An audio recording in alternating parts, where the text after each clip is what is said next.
जति पनि हाम्रा ग्राहकहरू सेवाग्राहीहरू आउँछन् उहाँले डिजिटली पेमेन्ट गर्दाखेरि चाहिँ पैसा काटिरहेको छ।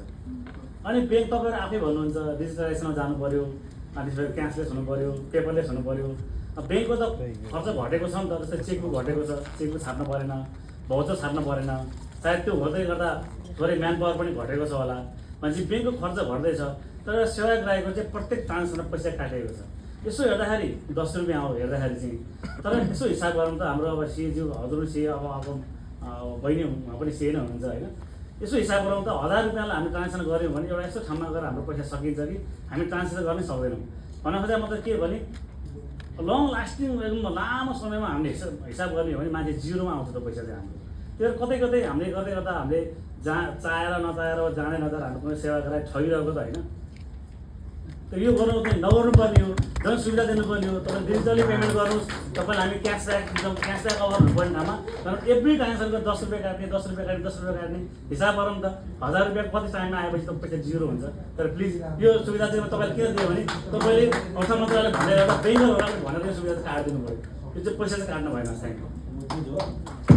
धन्यवाद। पहिला त म प्रश्नको लागि धन्यवाद, किन भन्दाखेरि मलाई प्रश्नीकरण गर्ने मौका यति धेरैजना साथीहरूको बिचमा दिएपछि केही चाहिँ क्लियरिफाई गर्छ नि त। अब अलि टाइम लिन्छु ल थोरै। यसमा चाहिँ म अलिकति हाम्रो माइन्डसेटको पनि पहिला कुरा त कस्ट भन्ने कुरा नलागे हुन्थ्यो, त्यो त हो। हाम्रो बानी हुँदा हुँदा कस्तो पैसा हो भने एभ्रिथिङ फ्री। म मेरो घर दैलेख हो, मेरो बुवाले मलाई काठमाडौँमा जब पहिला पढ्न पठाउनु भएको थियो, त्यो पढ्न पठाउँदाखेरि चाहिँ 4 घन्टा पैदल हिँडेर दैलेख जानुहुन्थ्यो। दैलेखमा गइसकेपछि त्यहाँ वाणिज्य ब्याङ्क थियो, त्यसमा 2 घन्टा लाइन लाग्नुहुन्थ्यो। 2 घन्टा लाइन लागिसकेपछि बल्ल पालो आउँथ्यो। अनि टिटी भन्ने हुन्थ्यो, टिटी गर्नुहुन्थ्यो। त्यो टिटी गरिसकेपछि चाहिँ त्यो टेलिफोनिक ट्रान्सफर गरिसकेपछि अनि मलाई आवा पठाउनुहुन्थ्यो, किन भन्दा त्यति बेलामा फोन गर्ने मोबाइल हुन्थेन। मेरो कलेजमा आवा आइपुग्थ्यो, बाबु 5000 रुपियाँ पठाइदिएको छु वाणिज्य ब्याङ्कको थापाथलीको शाखाबाट लिनु भनेर लेखेपछि अनि म जान्थेँ, मेरो नागरिकता लिएर थापाथलीबाट लिन्थेँ। र त्यो टिटीको चार्ज त्यति बेलामा बुवाले 5000 पठाउँदाखेरि 35 रुपियाँ चार्ज दिनुहुन्थ्यो त्यति बेला होइन। यो भनेको चाहिँ 2048-49 सालको म कुरा गर्दैछु होइन। अब त्यो टाइमबाट हामी आज कहाँ आइरहेछौँ भन्दाखेरि मेरो बाबुले मलाई पैसा पठाऊ, बुवा पैसा पठाउनु पऱ्यो। ए बाबु म त यहाँ अमेरिकामा घुमिरहेको छु भन्दाखेरि पनि ल तिम्रो क्युआर पठाउ त, फिनिस होइन।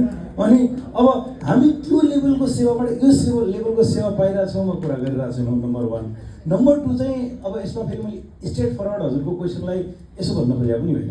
अनि एउटा कुरा के चाहिँ बुझ्नु पऱ्यो भने नि तपाईँलाई तपाईँको ट्रान्जेक्सन चाहिँ के लाग्छ भन्दा ब्याङ्कले के भन्दा ट्याक ट्याक ट्याक गरेर मोबाइलबाट पठाइदियो। तर प्लिज म तपाईँलाई आजको डेटमा के भन्छु भने म राष्ट्र ब्याङ्क छोडेर ग्लोबल आइएम ब्याङ्कमा जोइन गर्दा 2008मा हाम्रो जब क्यापिटल एक्सपेन्डिचरको बजेट हुन्थ्यो, सबभन्दा बढी ठुलो क्यापिटल एक्सपेन्डिचरको बजेट केमा हुन्थ्यो भन्दाखेरि ब्रान्च, गाडी अनि त्यसपछि यो अफिस इक्विपमेन्टमा हुन्थ्यो। आज जब ब्याङ्कको मैले बजेट बनाउँछु, मेरो ब्याङ्कको 80% बजेट चाहिँ आइटी, टेक्नोलोजी, सेफ्टी, सेक्युरिटी, सेफगार्डमा हुन्छ भने अर्बौँ रुपियाँ एक वर्षमा ब्याङ्क वित्तीय संस्थाहरूको चाहिँ केमा हुन्छ त्यो सिस्टम। हजुरहरूले त त्यो ट्याक्क त एन ब्याङ्क गऱ्यो, पाटपाट गऱ्यो, पाटपाट पठाइदियो, के को 10 रुपियाँ लियो लाग्छ। तर पहिलो कुरा त्यो सिस्टम बनाउनलाई खर्च छ, बनाएर मात्र भएन। हाम्रो अर्को जिम्मेवारी भनेको तपाईँको त्यो सेफ्टी सेक्युरिटीको वास्तवमा त्योभन्दा ठुलो खर्च छ, एएमसीको ठुलो खर्च छ। अनि त्यो चाहिँ ब्याङ्कले लियो भन्ने तपाईँहरूलाई लाग्छ, तर त्यो ब्याङ्क होइन कि त्यो F1 सफ्ट या अरू डिजिटल त्यो सेवा प्रदायकको चेन छ। त्यो चेनहरूमा चाहिँ त्यो पैसाको डिभाइड गर्दै जान्छ। त्यो चेनहरूमा पनि डिफ्रेन्ट लेभलमा चाहिँ त्यो सेफ्टी सेक्युरिटीको मेजर्सहरू एड गर्नु पर्या हुन्छ। त्यस कारणले म तपाईँहरूलाई के भन्छु भने यो 10 रुपियाँ चार्ज गर्ने कुराहरू या 5 रुपियाँ अस्ति सियासमाको 5 रुपियाँ किन लिएको भनेर मलाई गाली गरेर बसिखान दिएको छैन। कतिपय साथीले मेरो फेसबुकमै कमेन्ट गर्छ। अनि कुरा के हो त भन्दाखेरि तपाईँहरूको आजको मुद्दा या इस्यु चाहिँ बरु यो 10 रुपियाँ 5 रुपियाँ किन लिएको कति भयो भन्नुभन्दा पनि मेरो पेमेन्टबाट चाहिँ यो इन्स्योर छ, सेक्युरिटी छ कि छैन, सेफ्टी छ कि छैन, मैले आज मोबाइल ब्याङ्किङ युज गरेँ या मेरो डिजिटल पेमेन्टबाट गर्दाखेरि जुन डाटाहरू सेयर हुन्छ त्यसबाट अरू कसैले चाहिँ मिसएप्रोप्रिएसन गरेर गर्न सक्छ कि सक्दैन भन्ने कुरामा तपाईँहरू बढी दिमाग खपाउनुहोस्। हामी भाग्यमानी केमा छौँ त भन्दाखेरि नेपाली यो करेन्सी चाहिँ डिजिटल्ली यताउता ट्रान्सफर गरे पनि कन्भर्टिबिलिटी छैन। नेपालभित्रबाट इन्डियाको बोर्डरमा गयो भने नेपाली रुपियाँ चल्दैन। धन्य भाग्यमानी हो हामी।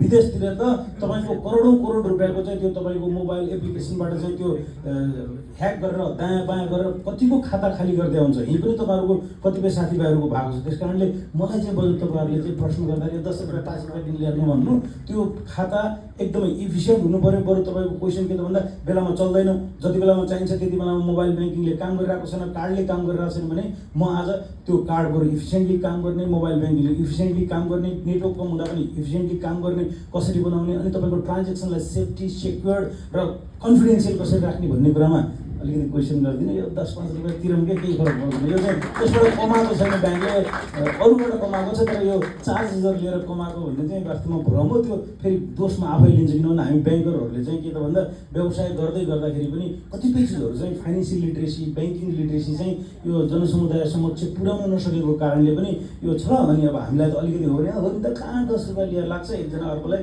त्यो लागेको मात्रै हो। तपाईँहरूलाई म फ्रेङ्कली एकदमै अनेस्टली सेयर गर्छु, तपाईँलाई म प्रष्टै कुरा गर्छु नि जहाँ पनि होइन। तपाईँलाई यति भन्छु, त्यो जुन 10 रुपियाँ 5 रुपियाँ लिएको चिजले ब्याङ्कलाई त केही पनि बेनिफिट छैन। तर के त भन्दाखेरि जहाँ त्यो clearing centre Nepal clearing house छ त्यहाँ ट्रान्सफर गरिदिनुपर्छ, हामीले त्यहाँ ट्रान्सफर गर्छौँ। अनि त्यसपछि गएर एकचोटि भ्याट लाग्ने कुरा पनि थियो, त्यो त सरकारले भ्याट नलाग्ने गरिसकेको छ। त्यस कारणले अनि अर्को तपाईँहरूले बुझ्नुपर्ने एकाउन्टमा ट्रान्सफर अर्को ब्याङ्कमा गर्दा लाग्छ, त्यही ब्याङ्कमा गर्दा ट्रान्सफर गर्दाखेरि लाग्दैन। भेन्डर पेमेन्टको पनि सर्टेन लिमिटसम्म लाग्दैन। बिस्तारै बिस्तारै अब तपाईँ टेक्नोलोजिकल एडभान्समेन्ट हुँदै गर्दाखेरि सर्टेन लेभलकोमा चाहिँ नलाग्ने गर्दा पनि हुन्छ। म त्यसलाई हुँदैन भन्दिनँ, तर त्यो 10-5 रुपियाँले चाहिँ ब्याङ्कले बेपत्ता कमाएको अनि कमाएको चाहिँ होइन, एकदम ठुलो खर्च छ। यति चाहिँ बुझ्दिन चाहिँ अनुरोध गरेँ मैले। यो चाहिँ क्लेरिफाई मात्रै गर्ने मौका चाहिँ फाइदा हुँदा। Thank you.